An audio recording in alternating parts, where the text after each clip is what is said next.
An update on what's going on with CERN.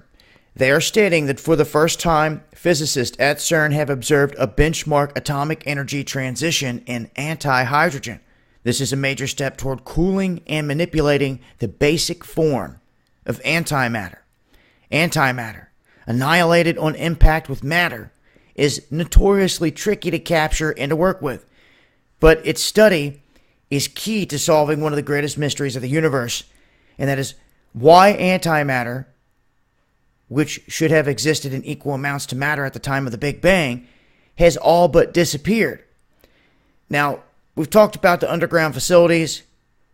They have the Fermilabs here in the United States. They have other top secret underground facilities, smaller CERN facilities, and it's in my belief they have a larger CERN facility somewhere out there where the masses are completely oblivious to what's going on.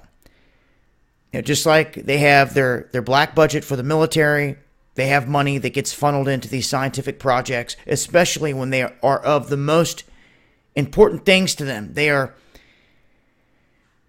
basically, from what I've seen, and just from their own admission and what's going on with CERN, they have admitted in so many words that they are trying to fold the fabric of space-time in on itself, bringing elements of 4D or the ether realm into this realm.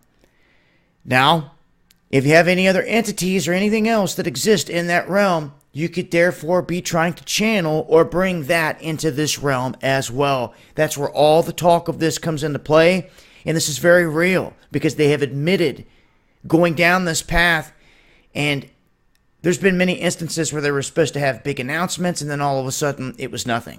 And they say, oh, it was a blip in data, or this or that. They have flat out admitted their goals of trying to fold the space-time in on itself. That right there shows you they're working with folding dimensions into one another. This is where talk of potential wormholes and stargates and all that comes into play with the talk of CERN. They're doing a lot there. Now, the antimatter itself is a big mystery, and we need to know more about it. Essentially, it is the opposite of normal matter. Now, while protons have a positive charge, their antimatter equivalents, antiprotons, have the same exact mass, but a negative charge. Electrons and their corresponding antiparticle positrons have the same mass. The only difference is that they have different charges. Negative for electrons, positive for positrons. So, this on a larger scale is where they're taking these atoms, these particles, and trying to smash them into one another to get subatomic whatever. They're trying to break this down into sub, as small as they can get it. They want to keep on slicing and dicing and trying to fold layers in on one another. Now, there's a difference in just trying to split some of these atoms and folding space-time in on itself. There's a whole lot more going on there than what meets the eye.